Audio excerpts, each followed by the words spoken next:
아.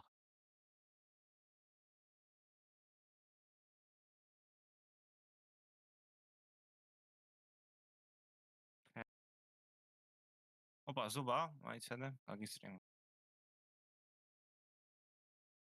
Communicate over a network. There are 7 layers within the model, and the layer's depiction is used to help users identify what is happening within a networking system. توگی گوین باشه Hı hı. Geliyoruz.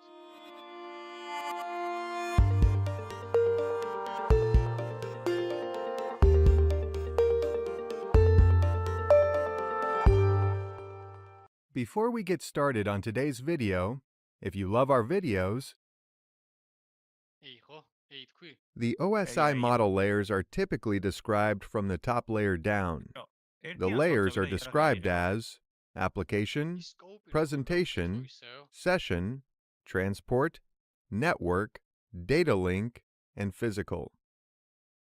These layers are provided by a mixture of network card drivers, operating systems, applications, and networking چشمریت hardware شوتر that تماشا facilitate the transmission of signals over Ethernet, fiber optic, Wi-Fi, or other wireless protocols.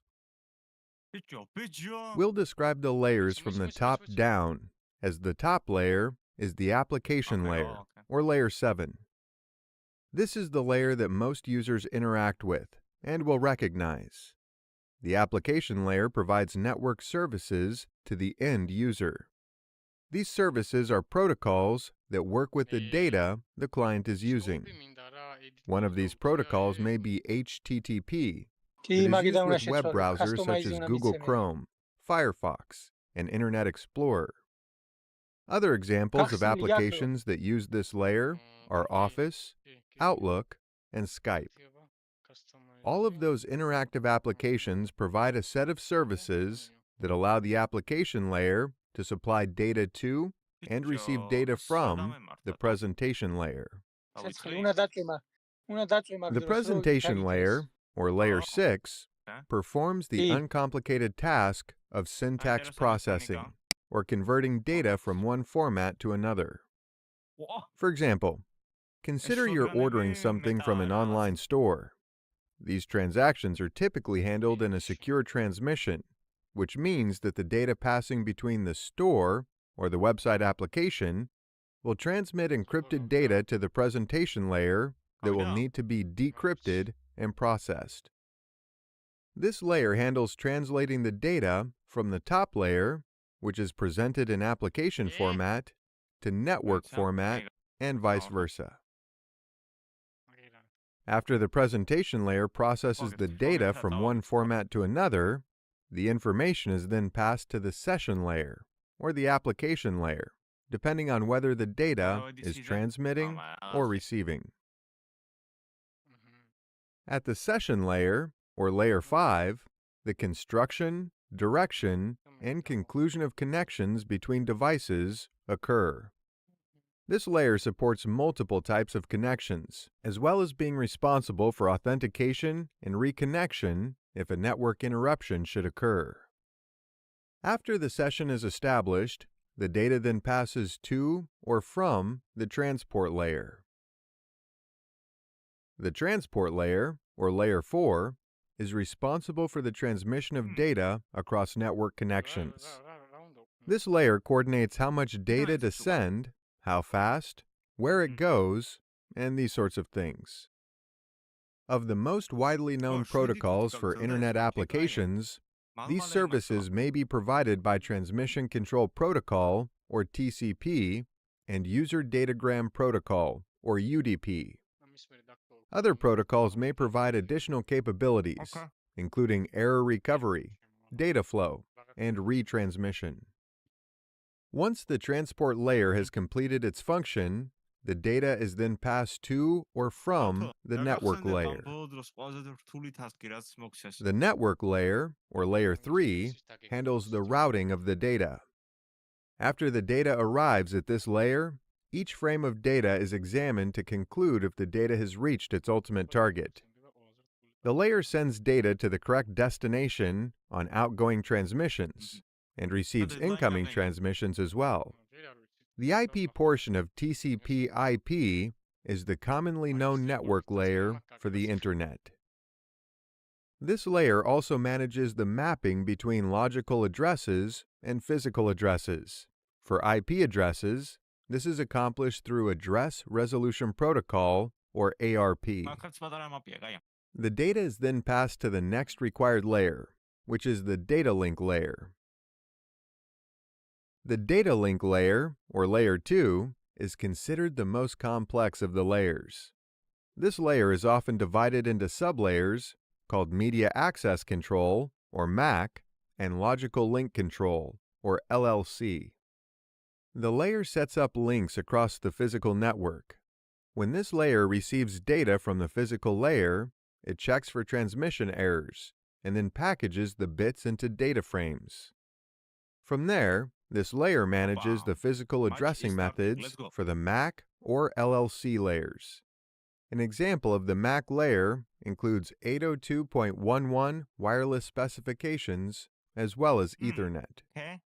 At the data link layer, the data passes to or from the final layer in the OSI model, which is the physical layer.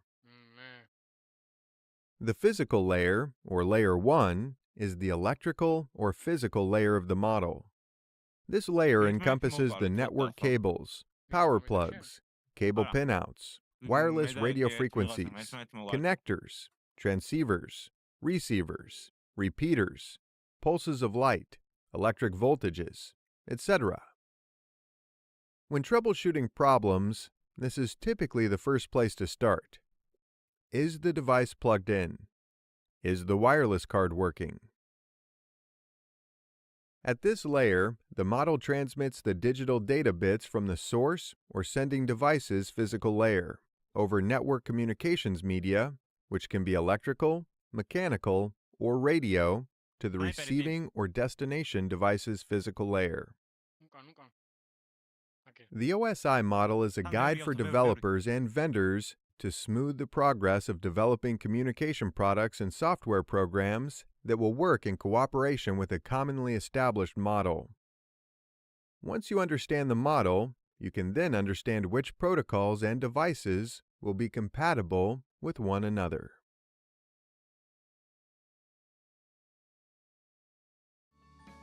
Want to learn PLC programming?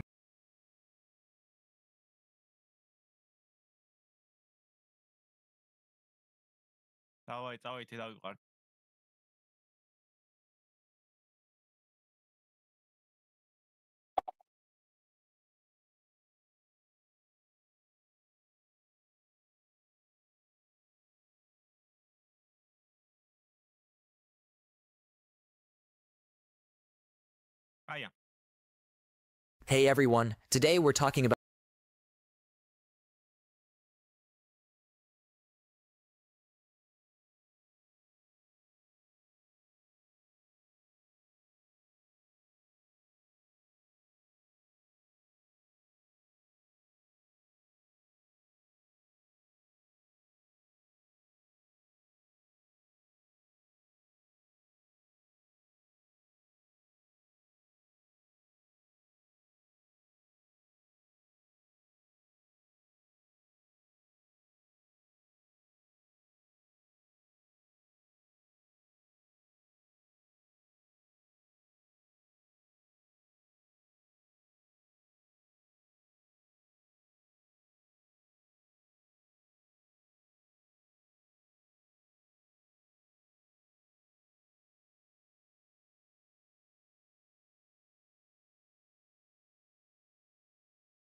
about common network protocols. Some of you asked for a full guide on Wireshark and browse the web.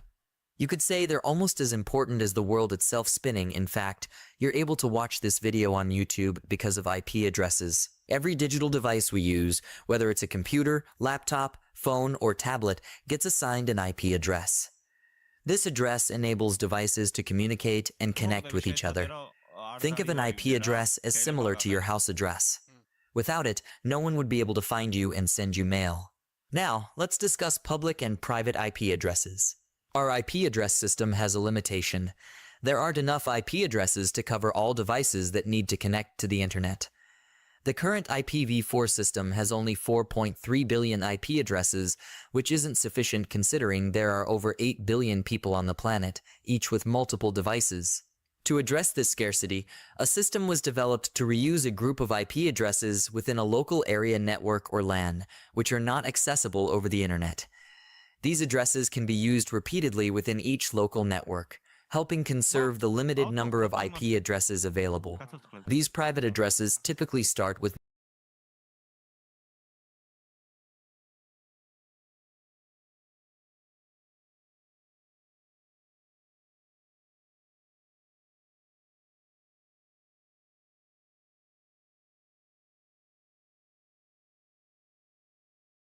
Quello che da ragazzi Schulz.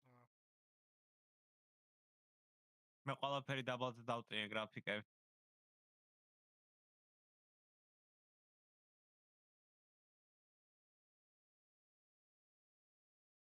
ოპა!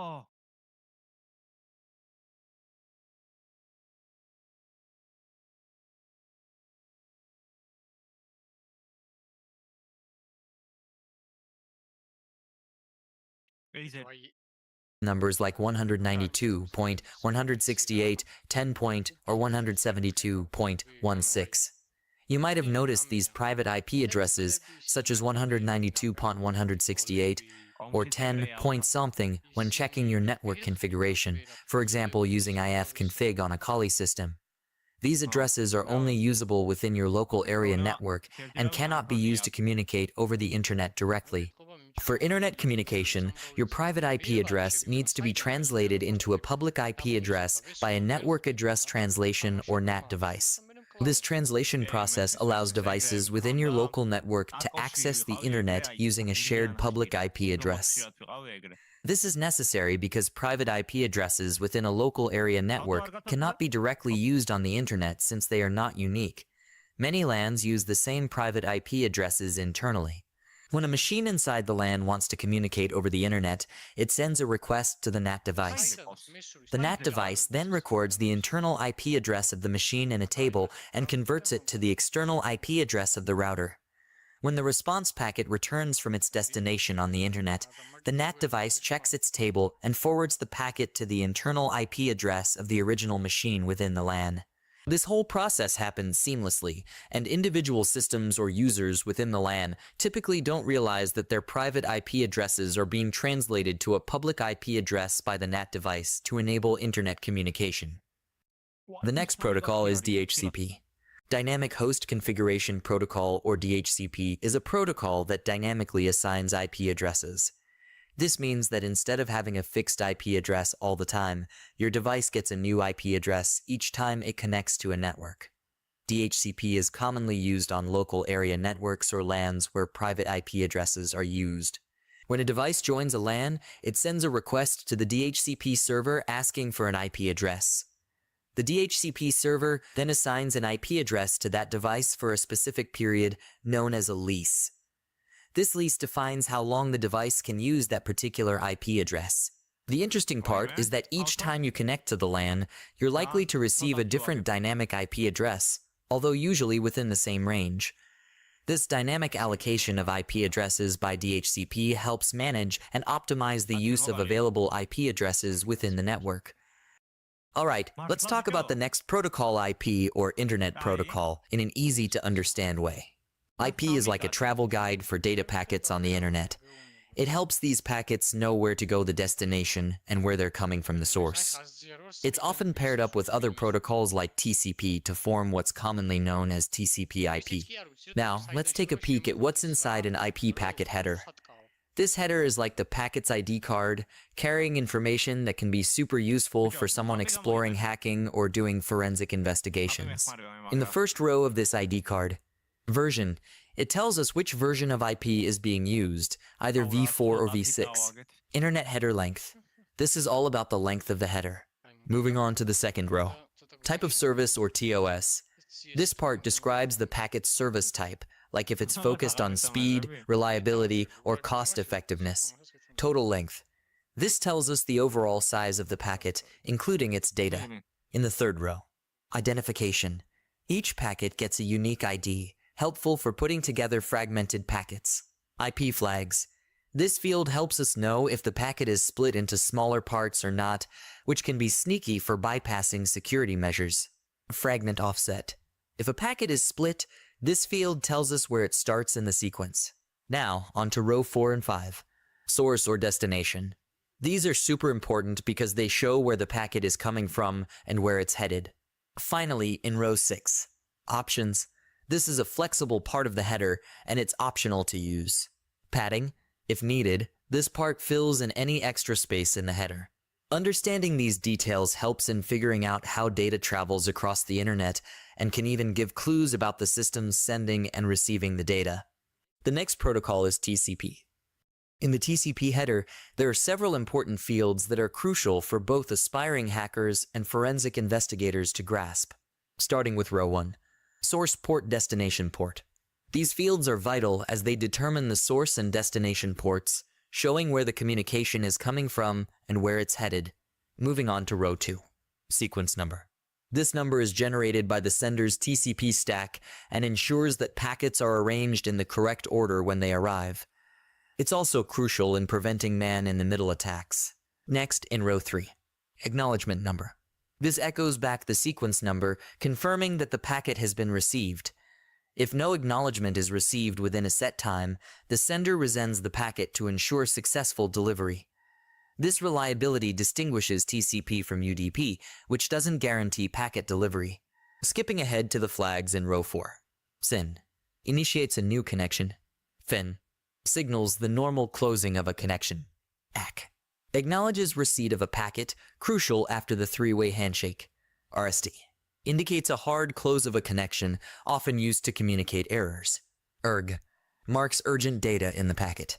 PSH directs the data past the buffer to the application.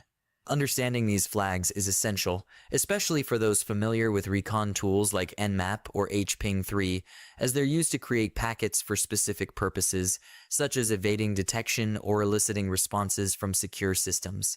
In row 4, the window size field manages packet buffering, aiding in flow control. It's also useful for OS identification, as different operating systems have varying window sizes, allowing for OS prediction with about 80% accuracy. The checksum in row 5 ensures data integrity, while the ERG pointer indicates urgent data if the ERG flag is set. Lastly, row 6 contains options and padding, allowing for additional information and aligning the TCP header to a multiple of 32 bits. Understanding these TCP header fields is crucial for analyzing network traffic, identifying potential security threats, and gaining insights into the systems communicating over the network. Every TCP connection starts with a three-way handshake. Imagine you're trying to start a conversation with someone, let's say ordering a pizza over the phone. You dial the pizza place and say, "Hey, I'd like to order a pizza." This is like the SYN packet where you're initiating the connection and saying, "Hello, I want to talk to you." The pizza place responds, "Sure, we're ready to take your order." This is like the SYN-ACK packet where the server acknowledges your request and says, "Hi, I'm here and ready to chat. Let's get started." You then confirm, "Great, I'd like a large pepperoni pizza, please." This is like the ACK packet where you acknowledge the server's response, confirming that you're ready to proceed with the conversation, or in this case, the pizza order. After this three-way handshake, the pizza place knows you're ready to place your order. Just like in TCP, both the client and server know they're ready to start exchanging data. It's a way of ensuring a smooth and reliable connection before diving into the main conversation or data transfer. Let's dive into UDP or User Datagram Protocol. UDP is a different kind of beast compared to TCP. While TCP is all about establishing a solid connection like a to UDP or into the main conversation or data transfer. Let's dive into UDP or User Datagram Protocol. UDP is a different kind of beast compared to TCP. While TCP is all about establishing a solid connection like a handshake and ensuring every piece of data gets delivered, UDP takes a more carefree approach. It's like the difference between sending a formal letter with tracking TCP versus tossing a postcard in the mail UDP. Here's what makes UDP unique. Unlike TCP, which requires a formal connection setup like the three-way handshake we talked about earlier, UDP doesn't bother with all that. It just sends packets out into the world without worrying about getting a confirmation of delivery. Because UDP skips the whole connection assurance process, it's lighter and faster than TCP. This makes it perfect for applications where speed matters more than ensuring every single packet gets through perfectly. UDP shines in scenarios where efficiency is key and losing an occasional packet isn't a big deal. Think of streaming music or video missing a few seconds here or there won't ruin your experience, but lagging behind because of a slow connection would definitely be a problem. Some of the key protocols that use UDP include DNS, SNMP, or NTP. We'll dive deeper into these protocols later on. Now let's talk about the next protocol, ARP, or Address Resolution Protocol. ARP is like a translator for devices on an Ethernet network. Its job is to match up IP addresses which are logical with MAC addresses which are physical. This way, when a new device joins the network, ARP assigns it an IP address within the network's range and links it to its unique MAC address. This information is crucial for network devices like routers, gateways, and switches to correctly route traffic to the intended destination. Now, here's how a RP works in simple terms. Imagine you have two computers on the same Ethernet network. Let's call them Computer 1 and Computer 2. Computer 1 wants to send a message to Computer 2, but it needs to know Computer 2's MAC address like a home address. Computer 1 first checks its ARP table, which is a list of known MAC addresses and their corresponding IP addresses. If it finds Computer 2's MAC address in the table, great. It can send the message directly. If Computer 1 doesn't have Computer 2's MAC address in its ARP table, it sends out a broadcast message to all devices on the network asking, "Hey, who has IP address of this?" Computer 2 sees the broadcast message and responds directly to Computer 1 saying, "I have IP address of this, and my MAC address is this." Now that Computer 1 knows Computer 2's MAC address, it can send the message directly to Computer 2's MAC address, and the communication is successful. ARP is essential for smooth communication within a network, but it's also a potential target for attackers who might try to manipulate ARP messages to intercept or redirect network traffic, a tactic known as a man-in-the-middle attack. It's important to note that RP lacks authentication, making it vulnerable to exploitation by hackers. This feature can be used to discover all the systems on a network easily. This becomes particularly useful when attempting to hack into another system within the local area network, or when a hacker compromises a single user on the network and wants to pivot to a more valuable target, such as a database server. There are various tools available to hackers for discovering systems on a network. These tools operate by sending out gratuitous ARP requests, prompting systems on the network to respond with their IP addresses and MAC addresses. For example, in our Kali system, we have a tool called Net Discover that can be used for this purpose.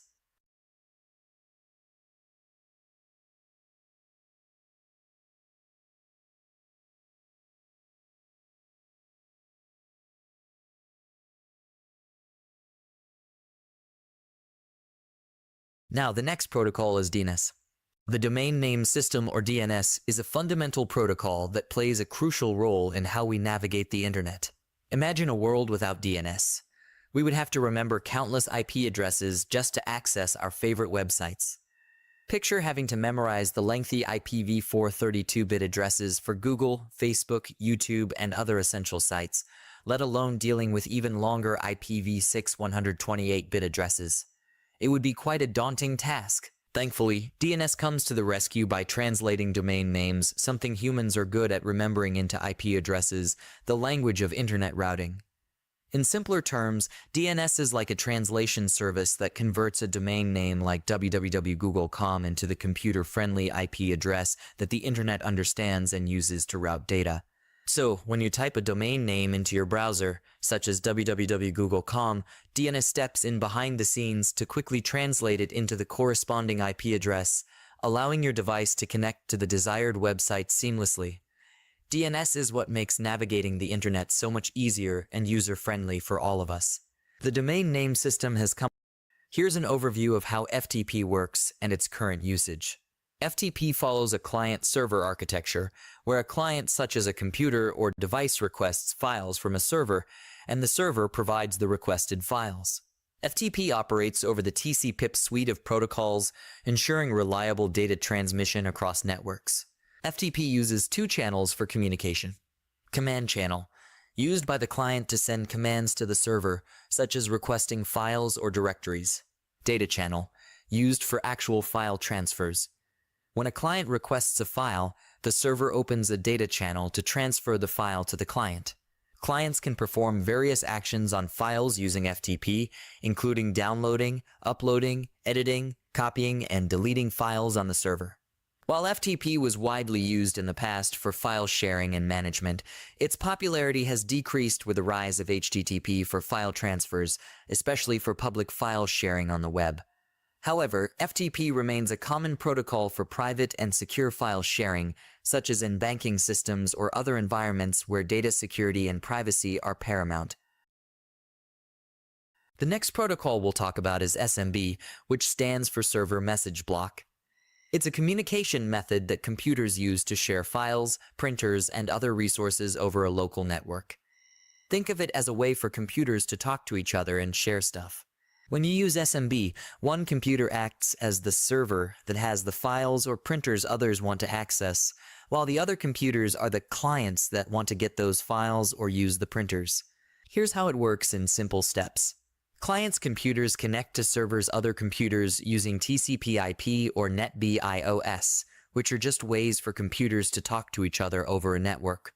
Once connected, clients can send commands to the server to access shared folders where files are stored, read or write files, or even use shared printers. Basically, SMB lets you do on your computer what you normally do, like accessing files or printing, but over the network, so you can share things with others on the same network. SMB in Windows and Samba in Linux/Unix systems have historically been significant sources of critical vulnerabilities, and this trend is likely to continue in the future. Over the past decade, there have been several critical vulnerabilities related to SMB in Windows. These vulnerabilities have allowed attackers to send specially crafted packets to SMB services, exploiting weaknesses in the protocol. By exploiting these vulnerabilities, attackers could execute remote code with system privileges on the target system. In simpler terms, attackers could take control of vulnerable systems and have full access to everything on them. The next protocol we'll discuss is the Simple Mail Transport Protocol, commonly abbreviated as SMTP. SMTP is a crucial protocol in the digital world, especially for handling emails. SMTP's main job is to move emails from one user to another. Even though SMTP was first standardized back in 1983, it's still the fundamental protocol used for sending emails today, albeit with some modern upgrades and improvements. In simple terms, SMTP acts as the postal service of the internet, ensuring that your emails get delivered. The next protocol we'll look at is SNMP, which stands for Simple Network Management Protocol. SNMP is a crucial part of the Internet Protocol Suite, designed specifically for managing computers and network devices. In simpler terms, SNMP allows computers and network devices to communicate and share information with each other. It's like a system of administrators-managers keeping an eye on a group of computers or devices agents to ensure everything runs smoothly. Indeed, the Simple Network Management Protocol SNMP is often overlooked, but plays a crucial role in maintaining a smoothly functioning network. However, its importance also makes it a prime target for attackers. If an attacker manages to breach SNMP, they gain access to a wealth of information about your network. They can potentially decrypt encrypted VPN communications, allowing them to eavesdrop on sensitive data being transmitted. Additionally, they can view and potentially manipulate every device connected to your network. SNMP operates on UDP ports 161 and 162, enabling network devices to communicate with each other and allowing administrators to manage and monitor these devices.